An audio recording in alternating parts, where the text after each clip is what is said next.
home to the Boston Red Sox since 1912. Welcome back. With me, Storm Huntley. I am now joined by documentary maker Nelifa Hedayat and lawyer Nick Freeman. And here's what we're going to be talking about. First up, should we have a legal right to work from home? A group of civil servants are threatening to strike after being ordered back to the office. They're demanding the right to stay at home full-time. Are you on their side? Then, will political scandals put you off voting? A racism row is the latest controversy to hit Westminster this week. Does it turn you off politics? Will it stop you from heading to the ballot box? And at midday, is it time to spend more money on our military? The Defence Secretary says that the world is a more dangerous place now and needs extra cash to match the threat posed by Russia. Is he right? And should schools stop suspending naughty kids? A new study shows that pupils who are suspended, even for short periods, see their GCSE results suffer. So, should schools consider alternative methods? You can give us a call on any of our talking points this morning, 0207 862 2222. That's 0207 862 2222. If we could get a camera back, there we go. Calls from landlines may cost up to £16 per minute plus any call set-up fees, and calls from mobiles may cost considerably more. You can also send us a message. Head to Facebook or Twitter and search for Jeremy Vine on 5. Of course, if you so wish, you can use the hashtag StormHuntley. OK, well, while we sort some cameras out, let's get on to our first topic. Should we have a legal right to work from home? Get your calls in for this one now. The phones are working. Civil servants at Britain's official statistic body, the Office of National Statistics, have threatened to go on strike after being asked to work in the office for 2 days a week. It is the latest pushback from staff who want to continue working from home as bosses increasingly demand an end to remote practices. Now, the Office of National Statistics have told us, well, some tasks can be done effectively from home. Face-to-face interactions is needed in other areas. Now, they say that they are trying to balance business and personal needs and have offered all colleagues extensive support. But their workers say that they should have a right to should have a right to work from home full time. So we're asking essentially, whose side are you on?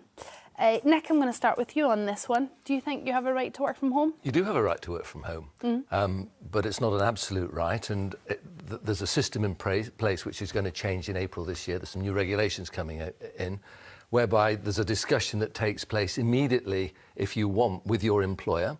At the moment, there's you've got to work for 6 months before you can do it, but after April, you're going to be able to have that discussion straight away from day one. I'd like to work from home. So the key is what works for the employee and what works for the employer, and it's a balance. And basically, we're concerned with productivity as well as other issues. And the productivity has to be sustained. And, you know, I think every business has to look at, you want to have happy employees, but you want to have productive employees. So, for example, you know, I have a business where I have lawyers, and they don't need to necessarily spend 2 hours a day travelling. And I'm able to measure, by the way we conduct our business, exactly how everyone's performing, and they're actually performing better, spending more time at home. So it can work effectively from everyone's perspective. They're happy, they're saving money on travel, it's better for the environment, Great. They're happier people. But there is a big downside to it, and it occurred to me, and it didn't occur to me, someone said to me, I was contacted by a school, do we do work experience? Yes, we do. And then I thought, hang about, I need lawyers in the office to do that. So, you know, you've got this balance and you just have to work it out. Yeah, I mean, going back to the productivity thing, because that's the thing that we need in this country. We need economic growth, and part of that is increasing our productivity. If everyone worked at home, as far as the Forbes research is considered, productivity would go down between 10 and 20%. That's no good for any business at the moment. Let's just call this what it is. This is a government U-turn, one of the latest government's U-turns. They passed a law in 2023 called the Flexible Workers Bill 2023. It gets royal ascension, it's going to become law, and then they decide that it's a bad idea. This is a bunch of middle managers who need to feel valuable. This is the managerial class in this country who feel that they need to have people to tell what to do, sight of what's going on in order to feel that value's being added. Productivity is a really important point here, and we agree on that productivity is important. but so is the health and well-being of the people that work there. Why should I have to pay to go into work in an office when it doesn't affect the productivity? A law's been passed, the Tory government passed the law, so someone somewhere must have thought it was a good idea for 2 minutes. They've now turned their back on it. I just want to, one really important point, right? Flexible working predominantly helps people like women with kids, women who might not otherwise be able to go and work full-time because they've got child-rearing responsibilities. So going back on this law, doing the U-turn, as they're planning to do, is going to affect vulnerable communities. Don't we want more women to work? Don't we want them to have flexibility? This isn't ordained. No one's saying that everyone, you know, the law of the land needs to change and everyone needs to have flexible working hours, Storm. It's actually more insidious than that.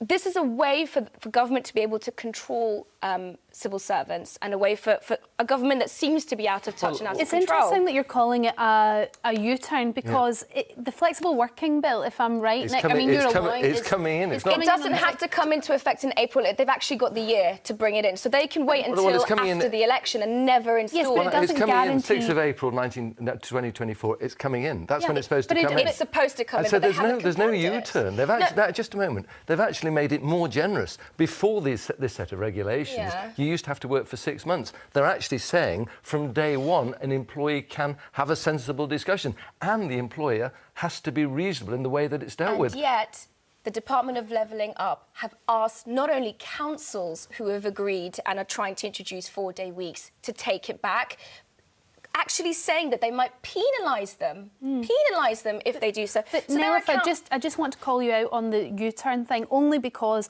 this basically says the flexible working bill, which is due to come in April, basically says that you will have the right to have a reasonable discussion with your employer about flexible working.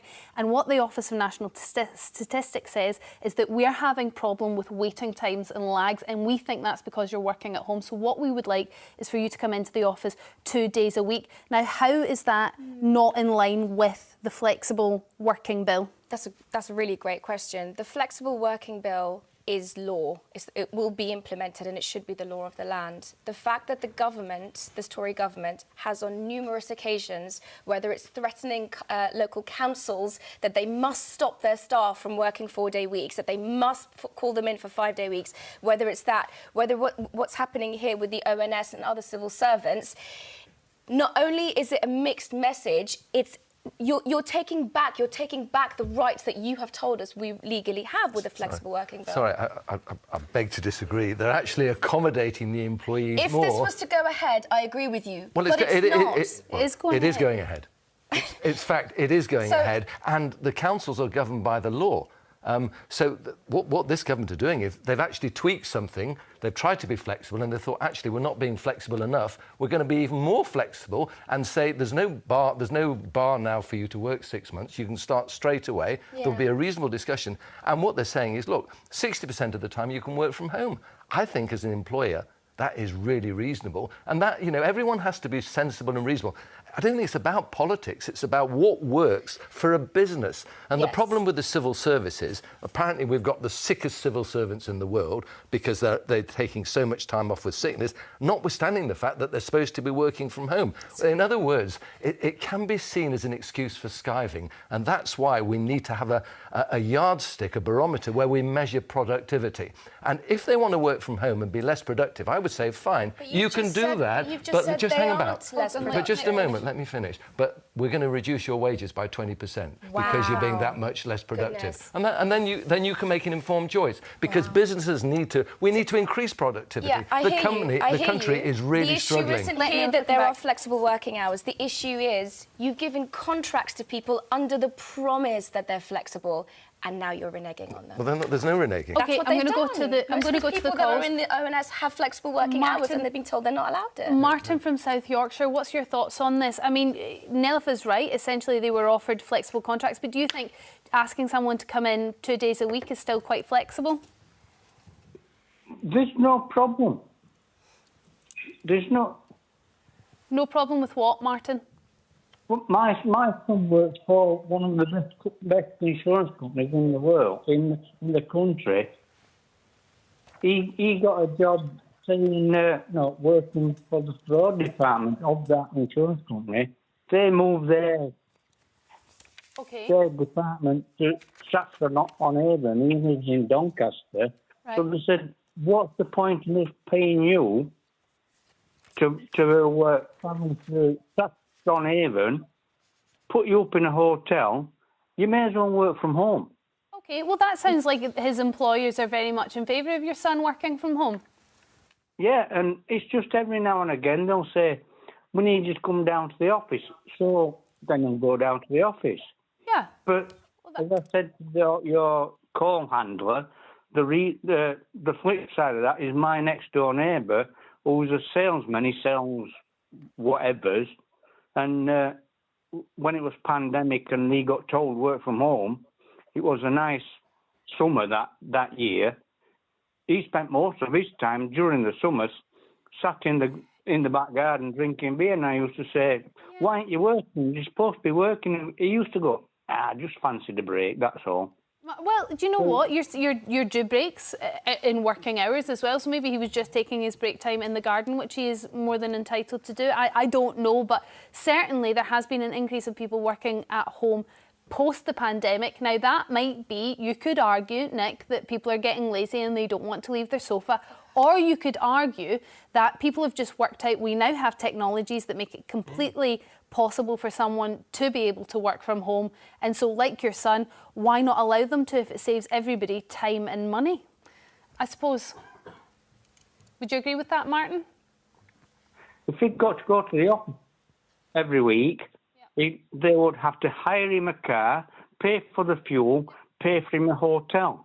So it's better for him to work at home. Yeah, it doesn't sound like as much conflict with your son, so I think that everybody's happy in that scenario and the productivity must still be quite high. I'm going to go to another caller. Martin, thank you very much for your call. Brian from Buckinghamshire, do you work from home? No, I'm retired at the moment, so...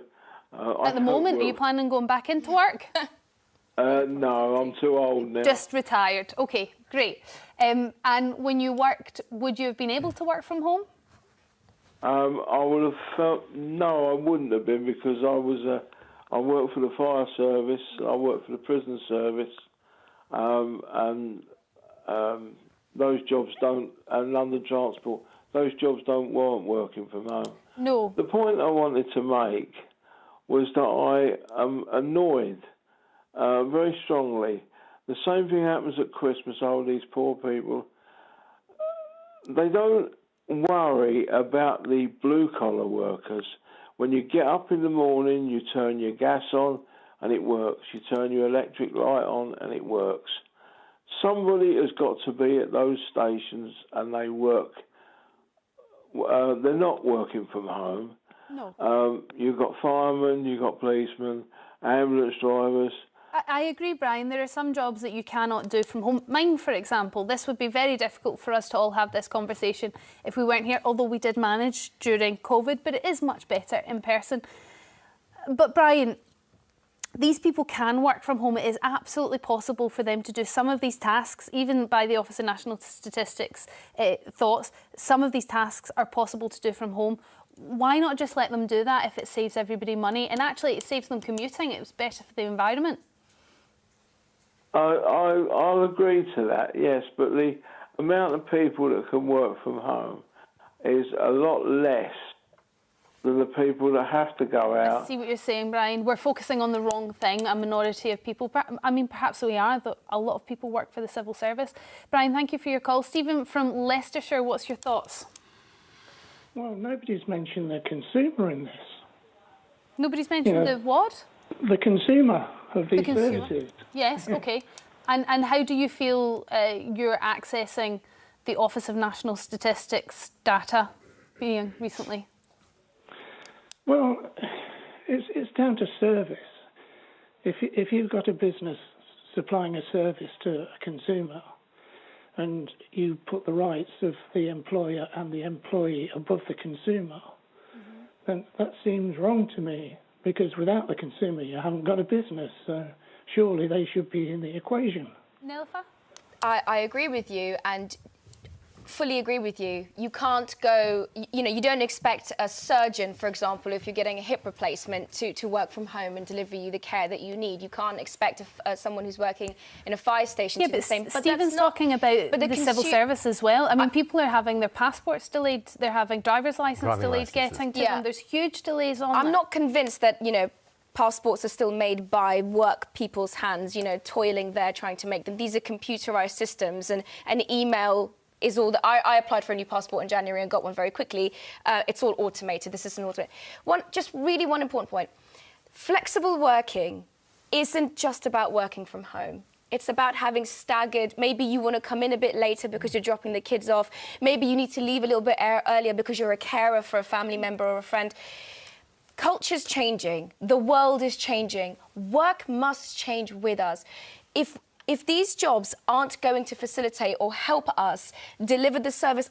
Listen, I'm not saying that a business needs to accommodate people working from home. When it's a detriment to the business, that would be foolish. But that's what the Office of National Statistics are saying. No, they're not. I disagree that that's what they're saying. What I think they're saying is the staff are willing to go on strike. There's going to be a ballot. They're wanting to go on strike because they are being told the contracts they signed for flexible working conditions are going to be reneged on. That's they're not going to be reneged on. Right. They're not. I mean, would you like me to read... Look, what they're saying is, just a moment, what they're saying is they want to work from home full-time. They do not want to come in. It's not a case of, I want to come in later and go home earlier. They want to work from home, full stop. And the issue that's just not the case. With the civil service, the country's in a mess. We need all hands on deck, and we need to get productivity up. We don't want a 20% reduction in productivity. We've got to find a way of increasing it. And when they all work from home, for whatever reason, they're sick, they're this, they're that, it's not working for the economy. And we need something that works for the economy. You're a lawyer and you're an employer. I'm asking you this from the bottom of my heart. If someone has signed a contract that says they're entitled to flexible working, and then their employer says, actually, we don't like the way this is looking, you've got to come in, they're going back on a contract. When we're talking about flexibility, saying I don't ever want to come into the office isn't very flexible either. No, but it doesn't work that way. I don't owe the employer anything. I follow the terms of my contract to the employer, right? So it's... But, you know, when we had COVID, the employers had to change their contract. Everything changed. And you're right, the world's completely changed since then. So what we're now doing is we're realising, actually, you can do interviews by Zoom online. You don't need to go to a studio. But I like you right here next to me so that we can disagree in person. Well, I think you lose stuff on Zoom. I do think you lose stuff on Zoom. But it's just got to be flexible. It can work from everyone's perspective. OK, I just want to get one more call in before we have to wrap this up. Jacob from Gwynedd. Jacob, what's your thoughts? Hi. I've just been listening to a bit there. I think the truth is that the future is working from home. And the gentleman there said about, productivity and all this stuff. I tell you what's going wrong is there's one reality. And it actually started with COVID, but it was happening a bit before with the internet. Go on. And... is the high street. The high street is dead. The idea of going to work in the office is dead. It's no longer sustainable. The whole... I read a book which came out in 1984 by an author you may have heard of called Alvin Toffler. Okay. Now, this was long before the internet. And he predicted... he was a bit of a social... futurist kind of thing, and he predicted that the future people would be working at home on computers. There would be nobody going to work. There would be no shops. People would be having deliveries. But do you think this is a good thing, Jacob? Well, I'm of the generation which tends to think, oh well, I like going to the shop. You know, but I'm an old fogey. I'm sure you're not, Jacob. But the future for the young, this is it.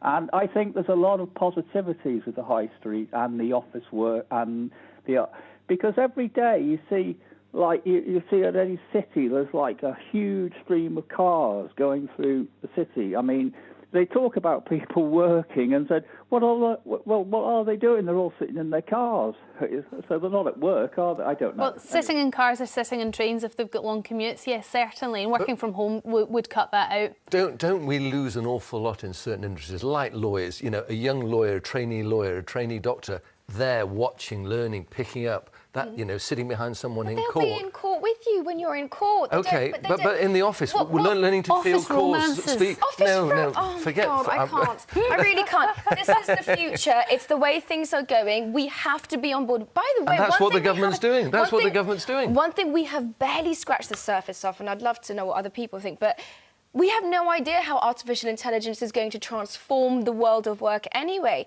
Making it flexible, being amenable to what the public needs is a good thing. OK, well, on that note, we shall end this part. Thank you very much, Jacob. Thanks for all your calls on this. After the break, will political scandals put you off voting? I'd love to hear your thoughts on this. 0207 862 2222 is the number. Do give us a call. We'll speak to you after this.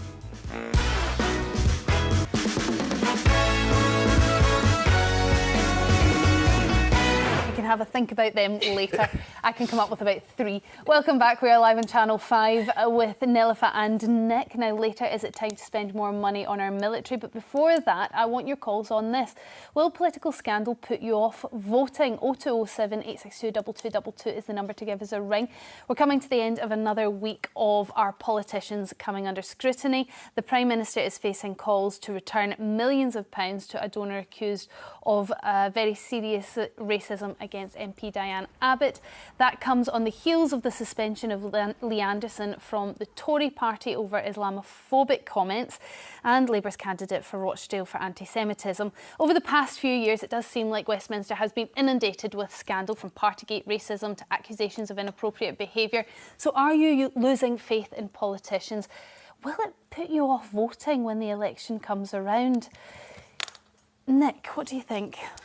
I think it's a shambles. I think it's embarrassing. I mean, this latest episode, it was so clearly racist. It was so clearly the wrong thing to say. Are we agreeing? Oh, wow. And, you know, it wasn't even Sunak.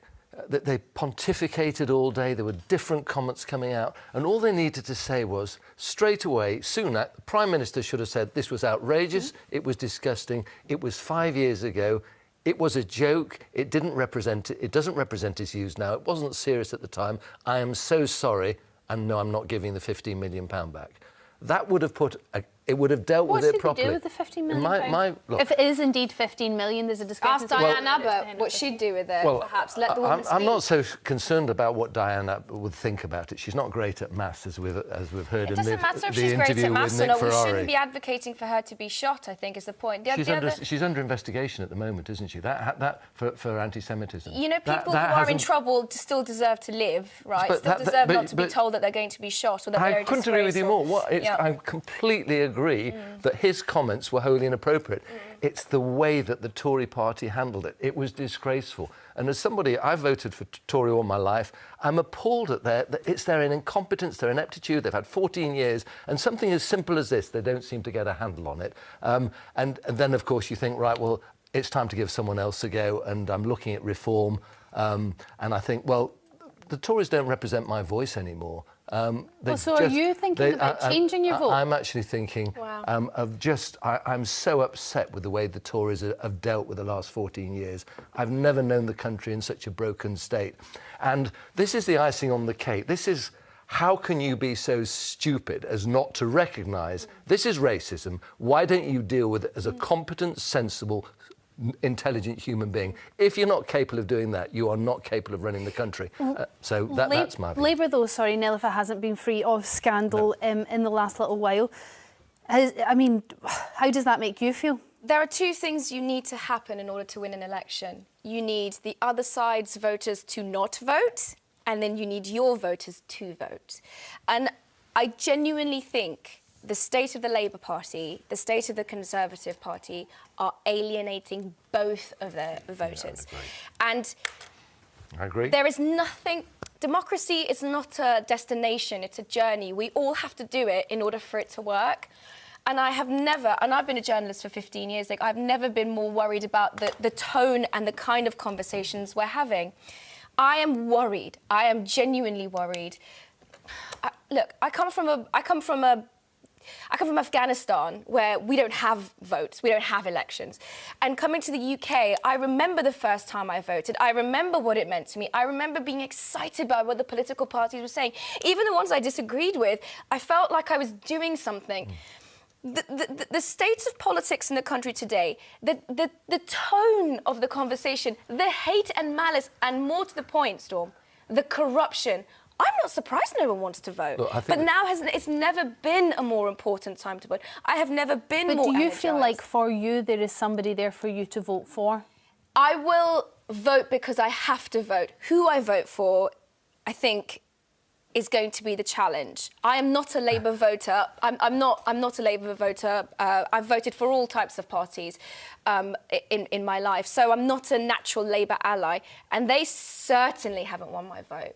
So, will I vote? Yes. Who will I vote for? I mean, it's just... Isn't it sad? Isn't it sad that we're actually struggling to find someone who represents our voice? And that's what's really sad. The Tories, they talk it, but they don't deliver, and they've had 14 years. Correct. Okay. And you know, I have a circle of friends, and we're all saying the same thing. They've had their chance, and the country's never been so divided and so broken, and it's disappearing down a black hole. And something's got to change. And I think the electorate is totally disenfranchised with politicians generally, and is looking for a new voice, a voice of reason, somebody who is sensible to say, I'm actually going to be fair and reasonable and take this country on. Are you running, Nick? OK, let's go to the calls. Are you asking? Graham from Aberdeen, will you be voting for Nick in the next general election? Good morning. Good morning. How are you doing? What's your thoughts? Has all these scandals just put you off voting? Well, to be honest with you, Storm, I haven't voted for many, many years now. That's a shame, Graham. My father was a staunch Scotsman. He reckoned that I should vote for SNP all the time, but I don't believe in anybody at this moment in time. It's just an absolute nightmare. The country is just totally wasted. But Graham, it sounds to me, if you've never voted, then there's never been anyone that you've believed in. No, I have voted previously, don't get me wrong. But it's just in the last maybe 4 or 5 elections, it's just a nightmare, an absolute nightmare. But haven't there always been scandals, Graham? There's always been somebody in front of the papers. So, and we've always found somebody to vote for. What makes now different? It's a lot worse now, Storm. It's a lot worse now. Graham, do you not think the quality of the politicians has deteriorated massively in recent times? 100%. And I think that's the problem. We've got politicians with different jobs. They just don't have the quality. Maybe it's the wage doesn't attract the right people, but they don't have the gravitas that they used to have in days gone by. What's interesting, if we look over to, let's say, America, what happened in the last election between Trump and Biden, and what happened in the election before that, when it was Obama and Trump, was really, really interesting. You had people like Alexandra Ocasio-Cortez coming up. You had the flanks on the left and the right putting their contenders, putting their best men and women, theys and thems, on the line. So what I think this country needs isn't another good politician. It needs the rest of us to start engaging in politics. Yeah, Graham, do you think that if you don't vote, you don't have a right to moan? That's a theory. The thing is, Storm, I haven't got any confidence in any party now. But somebody has to be in charge, Graham, and then you may be voting between a rock and a hard place, but you have to turn in one direction. You're right. You're absolutely right. I mean, I work offshore in the oil industry. I'm not working at the moment. I'm trying to get a job. I have to go down to Universal Credit every 2 weeks. But I can't see a single party helping me, even when I'm back to work again. I can't see a single party helping me or people, single parents, etc., helping them at all, because the country is in such a mess. I hear you. You're looking for somebody to announce a policy that will affect you directly, Graham. Thank you so much for your call. Chris from Hampshire, all the scandal, has it put you off going to the polls? No. Good morning, Storm and Powell. No, absolutely not. It hasn't put me off voting. In fact, it's made me more determined to, because I've gone out, I've got my voter ID ready for voting, which is very important for everyone to do. Yes. Thank you for that, Chris. Even if they call the election in December and January, I will go out in the cold to cast my vote no matter what. Good. I'm giddy, Chris. I'm giddy hearing you speak because you sound like I would definitely go and have a cup of tea with you and talk about it. And I think what you and I need, I'm an avid voter. I've never missed an election vote, a general election vote since I was 18 years old. And I know the value of democracy in this country. What you and I need is a different, fresh crop of politicians, normal people with normal jobs. That's not Chris. Chris isn't saying that he's not represented by the politicians that currently exist. He's saying I would vote. He would vote. He should vote. But what I need is a fresh crop. Yeah. I need a fresh crop of politicians, and it could be anyone watching this right now. Politics is a doing word. We have to do it together. I think there's a breakdown in trust, isn't there? Yes. I think the electorate has lost trust in the politicians. Well, because they failed to deliver. The two main parties. Yes. And I wonder whether what we'll see in the next general election, and I'm just pontificating here, is a coalition. A low number of people turning up to vote, maybe, and then a lot of people voting for what we would consider I'll take that bet. Parties. I'll take that bet, Storm. We're going to have a great turnout for the next general election. I'm not making a bet. I'm pontificating as to what may happen. Chris, do you feel like you're represented by one of the two parties? Are you not put off at all by the scandals?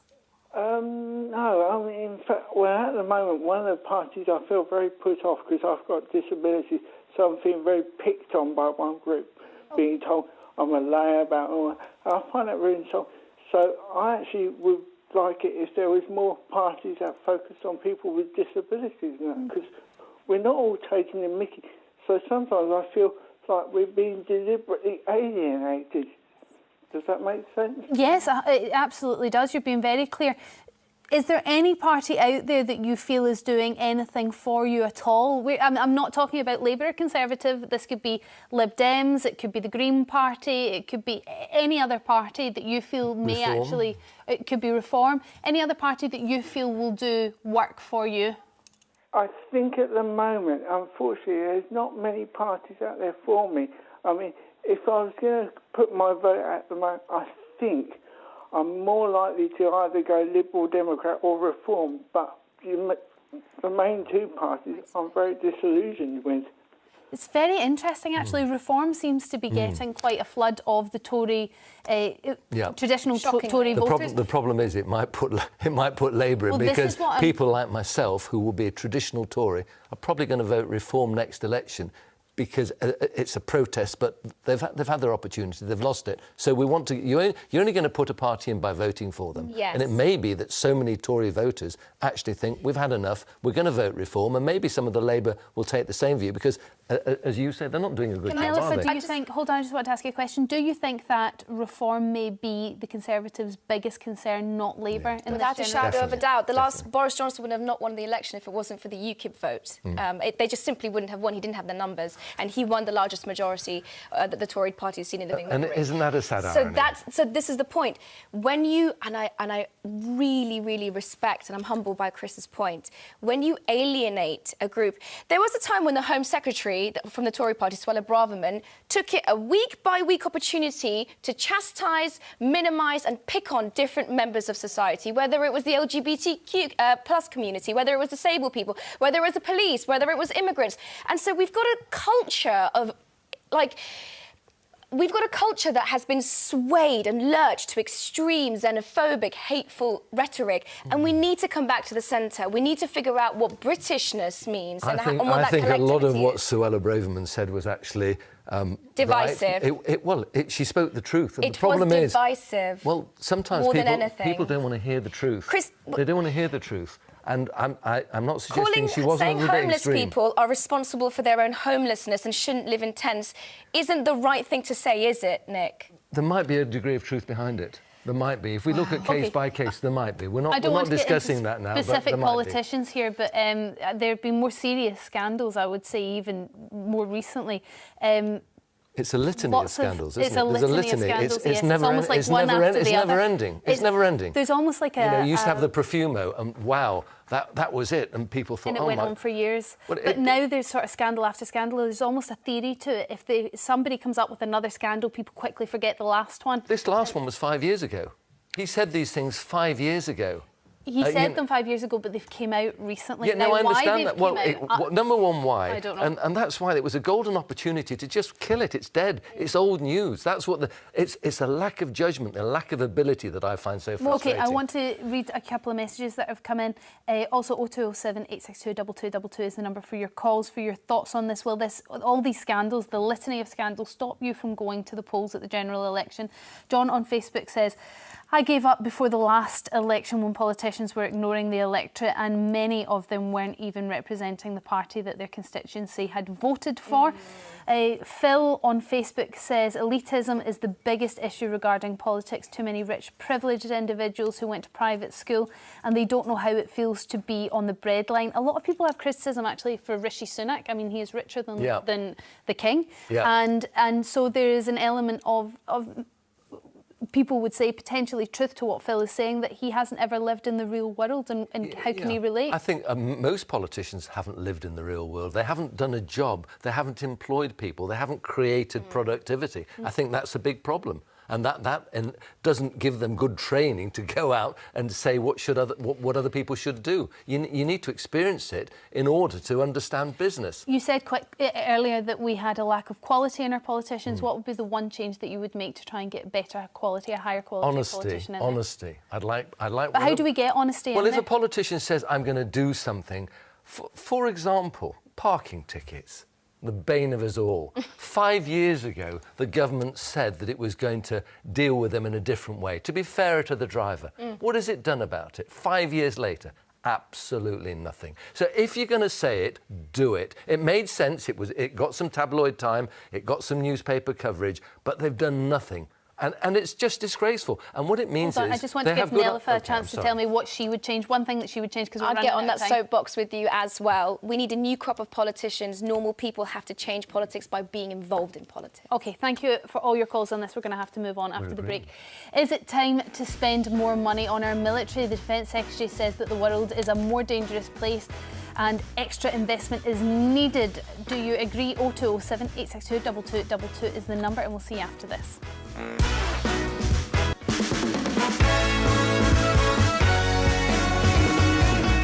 Back in 1991, and it lost out to Silence of the Lambs. I mean, that was a weird year. But anyway, welcome back. We are live on Channel 5 and also live on My 5 with Nellifer and Nick here with me. Now, is it time to spend more money on the military? Do give us a call, whatever your thoughts on this, 0207 862 2222, and we'll speak to you in just a moment. The Defence Secretary has thrown his weight behind the push to increase military spending. Grant Shapps says that the world is a more dangerous place now, and we need a properly funded armed forces to match the threat posed by Vladimir Putin. Is he right? Nellifer? Absolutely not. Without any... I mean... Headline splash, Minister wants more money for his budget. I mean, of course he does. And I'm not questioning Grant Shapps' underlying fears, but I've never, ever believed in this idea that more weapons in the world killing or attacking more places makes us safer. And I really want to get this point across. Finland and Sweden have just joined NATO. Germany's increased its commitment to its army and military spending. We've got a Europe that's gearing up towards what's called a wartime economy. We are getting ready. Britain does not need to foot the bill on this one. We have been spending the required 2% and a little bit more and change for some time now. I understand his desire and his fears and the existential threat that Russia poses, that Iran poses, that a war in the Middle East, if it ignites, would pose. But I do not believe that spending more on a defence budget... Do you know where we need to spend more money on? The NHS. Do you know what we need to spend more money on? Our schools. And before we start worrying about the existential threat posed to us in a European war, we've got to start making sure that we look after our own citizens first. By keeping them safe. And at the moment, we literally don't have a military. So well, we have a military. It's the smallest it's ever been. Hang about. None of it works. None of it works. Every time there's a new boat or this or that, it doesn't work. It's an embarrassment. And it's not a case of wanting to kill, it's a case of you have something in place which operates as a deterrent. And if we don't have a deterrent, we're a sitting duck. And in my view, look, we're out of post-war, we're now in a pre-war era. If we're in a pre-war era, bearing in mind, you know, in the 50s, we spent 9% of the GDP because of Russia and Korea and other countries, 9%. We don't want to get caught with our head in the sand. We need to be ready. And if we're ready, it may well be that it never happens. But Russia is a bully, and it will exploit and take advantage of any situation. And we certainly don't want to rely solely on other countries, most of which are not paying... Most of which are not paying 2%. We are in NATO. Yeah, but most of which are not paying 2%. Germany's going to commit 4%. We need it now. No, we need it now. We're 3 years into war. Hold on a moment. No attack from Russia is going to be just on Britain alone. Great. Direct threats. They've also he says the first button he will press will be on London. I agree. Okay, so when you say alone, great compensation. He's going to have a go at the others as well. I agree. But I tell you what, we no longer exist. Right. We need to be ready. And any argument to the contrary is really very sad. Let me make one, and then you can tell me why I'm wrong. You already have. The point is, about the London threat. You're specifically talking about an attack on London. So let me tell you why it's important. Putin has made threats against London, our capital, and has made threats against America, and has made threats against Iran. Putin is a man on a rampage, on a huge... he's trying to start a war in Europe. Great. He has started a war. We are in a military. He has started a war. We're in a military alliance. We are part of NATO. NATO must act as a unit. Yeah. We are only as strong as the unity and the collective power that we have together. I don't disagree with you that we need a proficient and working military, but I think a lot of people watching here might take offence to the fact that you think the military doesn't actually work and is on its back foot. I admire the military massively. Don't admire it, believe in it. No, I don't believe that it can protect us, because at the moment the military says it can't protect us. Grant Shapps is a politician, Nick. No, I'm not listening to Grant Shapps. We've also had General Patrick Sanders saying I'm talking about high-ranked military sources saying we don't have the weapons. We're talking about adopting conscription. We are at the moment ill-prepared. We've been warned. We need to take action, and we need at least 3%. And we can't say, oh, we're going to leave it to NATO to do their bit. We need to look after ourselves as well. Nelifa, explain to me how you don't want any extra spending on any kind of weapons or the army, but you do think we need a proficient army. Yeah. So at what line do we draw? Like, how good does our army have to be before you say, right, we're going to stop putting money into it? Being very real with you, yeah, I'm an Afghan refugee. I shouldn't be here. I should be in my own country where I lived, where I would have been an upstanding member of society. I would have done whatever good I am here, I'd have been there. A war in my country, fought between huge powers, meant that we had to leave so I wouldn't die. The consequences of a war, being militarily ready to press that button, to shoot that gun, to launch that missile, has ramifications beyond anything that we can understand. I'm not talking about our readiness and our preparedness. What I'm saying is buying more weapons, having another Afghan war, having another Iraq, having another Syria isn't going to help us. Being ready and prepared is different to buying more weapons and arming ourselves. Do you not think Putin... So it's really... I just want to get into some calls. Are you OK, Nelifa? Mm-hmm. OK. Mavis from Essex, what do you think? Do we need to start spending more money on our military? It depends on how you're going to spend the money, but my general feeling is quite different from what I've heard just now. I think that instead of sending people to prison, send them into the army. If they've committed driving offences, drink driving, drug driving, if they've... No, but the prisons, we're told, are costing a fortune. The money, if we put people into the army, would pay for that. And if they needed extra weaponry, and I don't know what our armament situation is, but I think there are people in prison, violent people, thieves, put them in the army. There's a discipline there. And if they won't comply, then put them into army prisons. Mavis, I can almost hear your logic behind that. I suppose the counter-argument was Russia allegedly put together an armed forces of people like you're suggesting, and they committed a huge amount of war crimes, or allegedly committed a huge amount of war crimes. If you put people that are not sitting in society the way we would like them into the armed forces, which is a very organised, skilled force, they don't always fit in. I think that the army has its own disciplines, and if people are seconded or taken into the army, it teaches them discipline that otherwise they don't recognise or know. I just think it's an alternative to prison. The prisons are full. Mavis, I think I hear what you're saying. You are trying to take people who are less productive in society and give them a chance to do something, and I fully support your intention there. But giving a criminal a gun, teaching them how to kill or anything like that is a dangerous thing, number one. Number two, our army and our navy and the service personnel that work in our military apparatus voluntarily do so. So there's a connection there that they are making.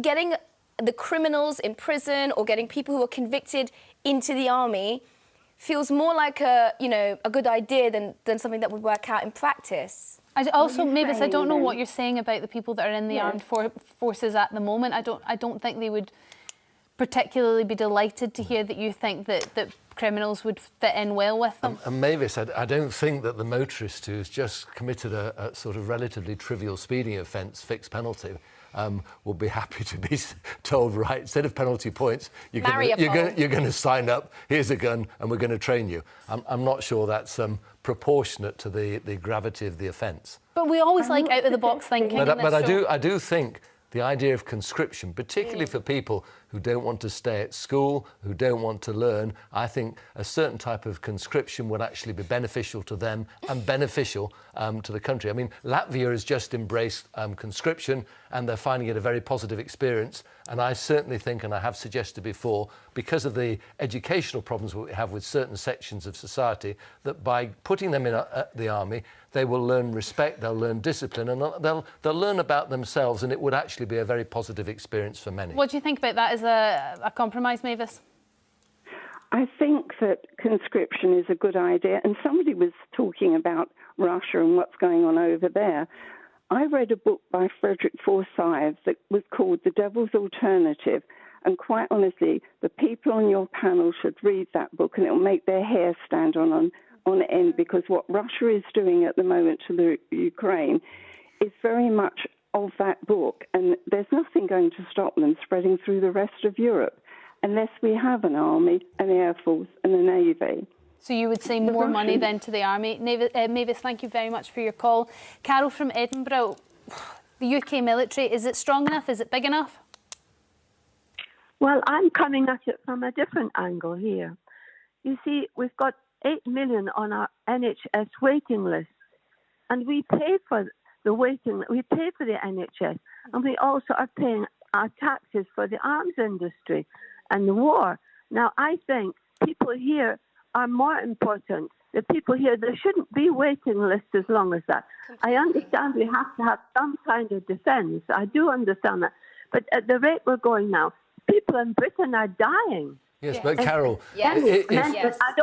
Listen, I don't want to speak to that gentleman because he's asking people, young men, to go from the not so clever and whatever it is, unemployed, and go and fight and kill other poor men in wars. No. Okay, no. Carol, let's look after the people here. Let's look after the people here on the waiting list first. Carol, you make your point very passionately and very boldly. Unfortunately, it is a discussion show, so we have to give everyone's point of view, but you don't have to respond to him. But Nick, what would you say to Carol? Well, Carol, if we don't prepare ourselves properly and defend ourselves, the hospital waiting lists are going to be completely academic. They won't matter. It will not be high on Putin's... Can I speak? It will not be high on Putin's agenda, whether we've got long hospital waiting lists or not, because he will come through Europe and come over to our shores, and we need to be ready. We need to have a deterrent in place. And at the moment, to do that, we're ill-prepared, and therefore we need to increase our budget. And we do need to have soldiers on the ground, as evidenced by what's happening in Ukraine. There are foot soldiers there who are advancing, knocking back. You need to have soldiers. And the young men, and I agree it's awful. I lost family in the Second World War. My grandfather fought in the First World War. It's a terrible thing, but it's war, and we need to defend ourselves. Otherwise, there will be no country. Nilufer. There is no amount of money that you can throw at a jarhead and he's going to be like, that's enough. There's no amount of money you can throw at somebody who believes that you must be prepared to defend yourself, and they'll say that's enough. The Defence Minister, Grant Shapps, people who believe that you need to have ultimate military readiness will always want more money, because there will always be a need to defend yourself. And I want to make this really real point. If the military is saying we haven't got enough, at the moment they're saying we haven't got enough. They never have enough. Just like let Nilufer finish. They never have enough, because we can always use more. We can always have the Navy needing this, or the Army needing this, or this particular service person needing this. What I'm trying to say is slightly different. What I'm trying to say is, a military is only as good as its readiness. You have to be ready. Conscription might be one part of that. I agree. And I'll give you an example, Storm. Saudi Arabia has a phenomenal fleet of aircraft. They also have one of the weakest military might, perhaps, in the Middle East, because they don't have the acumen, they don't have the service persons. Britain, and I maintain this, has one of the most reputable military industrial systems in the world, and we shouldn't shy away from that. We are powerful. We haven't got the software. It's all well and good to say that we don't have this at the moment or this at the moment, and I hear you, but to downgrade what we have, this awesome power and the awesome responsibility that comes with it is frightening. But we're not an awesome power. I'm going to have to... I was hoping to get another call in, but we've run out of time, so I'm going to have to wrap this up. Thank you for all your calls. We're going to have to move on after the break. Should schools stop suspending naughty kids? Apparently their exam results suffer even if they are kicked out of school for a very short period of time. Do let us know what you think. 0207 862 2222 is the number, and we'll see you soon.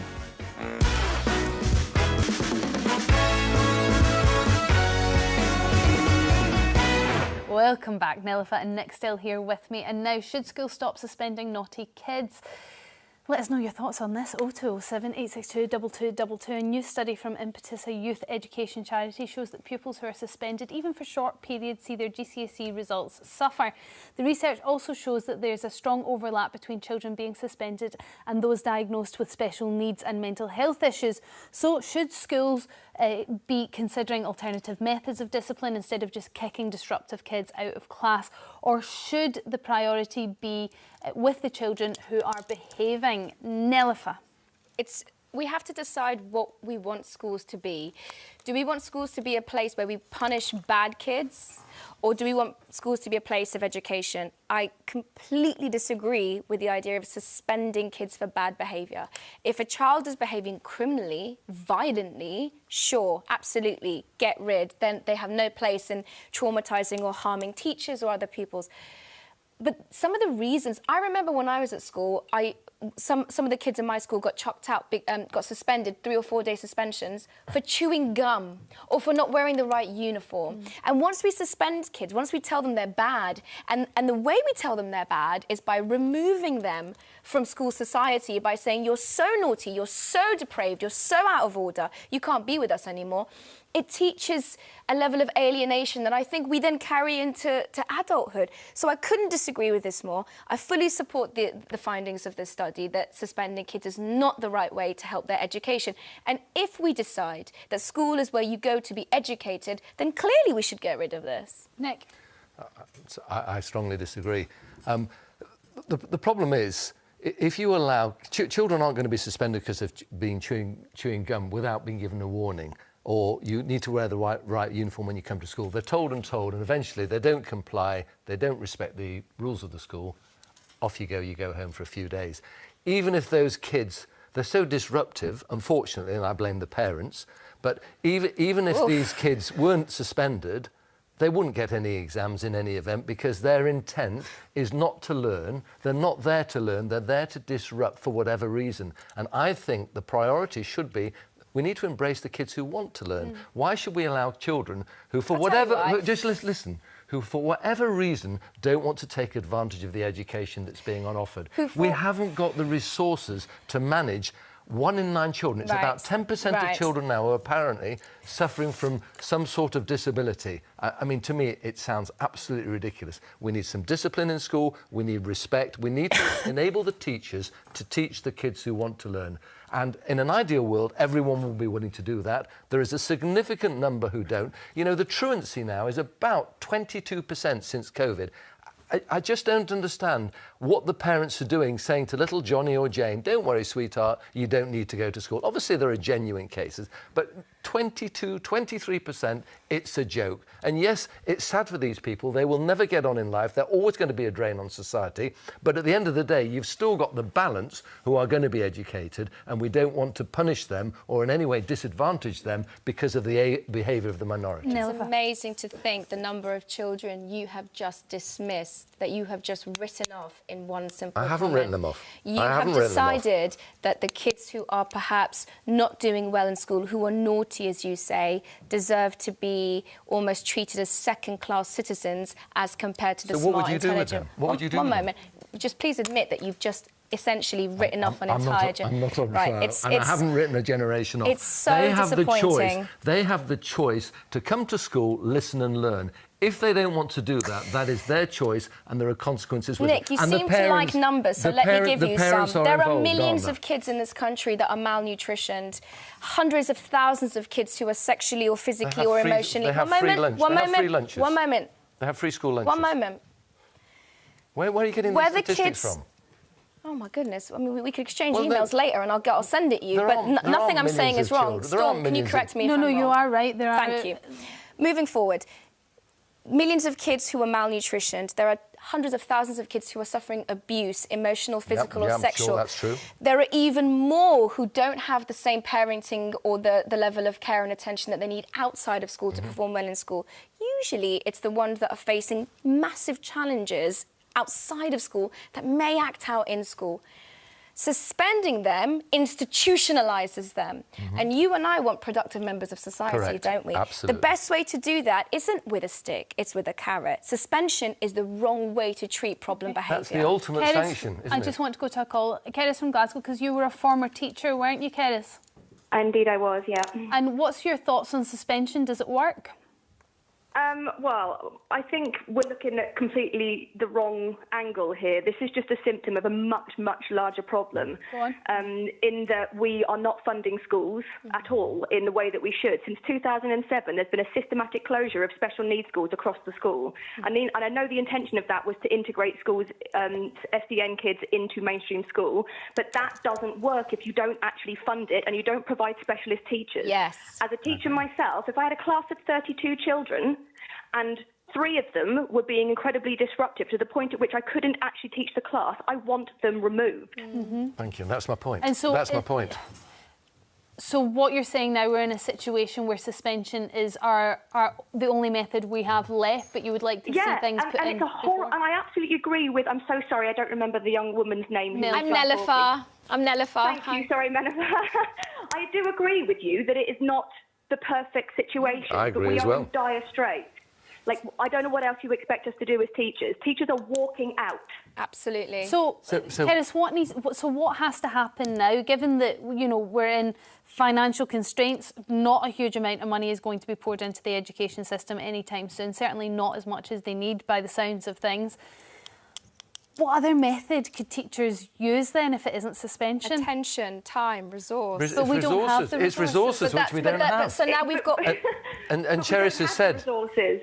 That's the problem. That is why teachers are walking out. We don't have the resources, and it's got to a point where the funding is so poor that I don't know what. It's not even about teacher pay from my perspective. If I was supported in the classroom from admin, then I would happily have those children stay in my classroom. But when you literally are having tables thrown at you, I don't know what you expect you to do. Absolutely. Keris, also, I'm wondering, do you think this problem, with your experience in teaching, do you think this problem seems to be getting worse, as in disruptive children in class? Because I I don't remember any in mine. No, I don't either. Didn't happen in my day. I mean, I've been teaching in the UK and internationally for 15 years, and it has absolutely got worse. And I agree with you, COVID is a big problem. I mean, we were looking at year 7s coming up into our school from year 6, and it was like teaching year 3. They had completely lost any social skills. Well, that's not a good place to end this phone call, but I want to get to other calls. That seems quite miserable, Keris, but thanks for that stark warning. Julia from Sheffield, what do you think when you hear Keris talk about this problem getting worse and COVID having made it much worse? I think what's made it worse is a delay in diagnosing children who have issues such as ADHD. For example, it now takes on average well over 2 years for a child to be diagnosed and then therefore medicated. So all that time they are displaying behaviour which could only be described as antisocial, I suppose. I know this because of my own grandson. It wasn't his fault, but he was treated like a criminal. He was treated like a budding sociopath stroke psycho. They isolated him from his classroom, but couldn't even go out to play with them. He didn't get his school photographs taken. He didn't go swimming with them. They didn't teach him. Julia, has he been diagnosed now? He has now. And is he on medication? He is, yeah. And how's his behaviour now? It's a lot better. He attends a special school now because obviously with him not being educated for roughly 2 years, he fell behind and then we got COVID on top. Well, it sounds like Julia's grandson falls into one of the categories that this researcher identifies, and that is the huge overlap between those that are suspended and those with mental health issues or issues like ADHD and autism.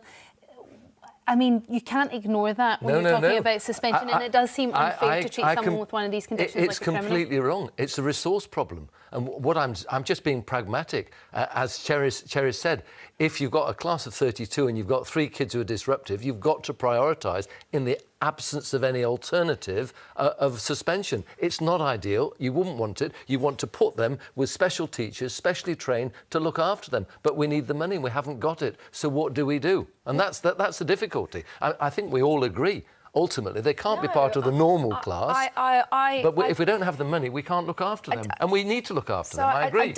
I do hear the consensus on the calls of Keris and everyone here, but I don't agree. I don't agree that unless the child has behaved, unless the pupil has behaved criminally or violently, if you're throwing chairs, that's different to... And by the way, you mentioned, like you said, oh, kids don't get excluded or suspended for not wearing uniforms. I promise you they do. I promise you they do. Okay, but they must know that before they come to school and they make a choice. It's a behavioural issue. And their parents make a choice. Schools are a place where we learn more than just math. We learn how to get on with one another. We learn some respect. We learn some discipline. All right, but if you're excluding them, you've taken them away from learning opportunity. The difference between you and me isn't that we both want good for the kids. It's that I have the patience to sit here and I take Keris's point. Good. I mean, the fact that you're a teacher right now, there's no way you're not a good person. You have to be deeply committed to be a teacher right now. And I commend all of you who are watching who are teachers. But the resource question is one thing, and mind change and attitude change is another. And we shouldn't be suspending kids unless it's criminal. So what should we do with it then? We should incorporate them into society. We should. No, but we're talking about school kids. What should we do with them at school when they're disrupting the class? Listen, to the extent that Cheris says, I can't carry on teaching the other 29 children. What's your response? I understand that we have to find ways of keeping them in school. And what is the way? Great question. We should have a think tank and come up with those ideas. Exactly. Julia, it's great. It sounds like your grandson is in the right place now and is being but he's lost 2 years of his education. Nazim from Perthshire, what's your view on suspension? My view on suspension is the fact that it shouldn't happen. Okay. Why? Because I work as an educational psychologist, and I've worked in schools in Scotland. I've worked in schools in England, and currently I actually work as a remote educational psychologist doing education, health and care planning. Okay. And the fact is that both the panellists tapped into very interesting points. there are issues with resourcing. There's not enough people with my qualifications that actually are helping schools to deal with these difficulties that they're facing with children and young people who are behaving in certain ways. And a lot of these issues are based on emotionally based behaviours, and they need to be really understood. And having previously been a teacher, the actual training that I received as a teacher was very limited. And the training that I received as a psychologist was not very limited, so I had a real deep understanding of what these issues were. Okay, so and I think that's something that's really important. So we need more of you, Nazim, is essentially in conclusion, we need more of you. I mean, what if we gave teachers more training in behavioural issues, or would that help? A teacher's supposed to teach, not to police behaviour. I couldn't agree with you more. Having specialists... So, for example, SEN, my mum's a teaching assistant and works at a school up the road from where we are, Nazim, and she's able to assist the teacher with kids who might not have English as a first language, young girls who might have issues, let's say. So the resources. No, wait. But my mum's job is almost to look at the behaviour or to try and support these kids in other capacity. I couldn't agree with you more. Putting more pressure on teachers to start dealing with behaviour as well as teaching is too much. We need to figure out Can I just interrupt you there? Please. Can I just interrupt you there for 1 second? I just ask you a key question. What training has your mum received? None. So she's not qualified to do it. Absolutely none. Her job is to stop the kids from throwing chairs at the teacher. And that's what as I understand it, Nazim, what you're saying is you need, ideally, to have teachers who are trained with the sort of skill set that you have, which obviously isn't feasible. They've got enough difficulty training themselves to be teachers. We need, as Storm says, many more of you and the good work that you do on the books. But, of course, that costs a lot of money and the money isn't available, and that's the difficulty, Nazim, can I just ask another question? In your experience in the time that you've worked in the industry, has behaviour got worse? Because it does feel like a lot of people are saying that this sort of bad behaviour we're seeing in schools now is getting worse and worse. And if it has, why, do you think? I think, yes, it has. It has gotten worse. From when I was initially a teacher back in the early noughties, or the mid-noughties, sorry, basically kids that had additional support needs or special educational needs, I would say were between about 3 to 5% of the class. That now, I would say, has gone up to about 10 to 15% or more. We live in difficult. I think it's because of, social issues. It's the issues of family changes. It's the issues of people not taking responsibility. OK. Nazim, that's a really sad note to end on, but a very honest one from you. Nazim, thank you very much for your call. We'll have to end it there, because for me to do is thank Nelifa and Nick. I'll be back on Monday. Until then, have a lovely weekend.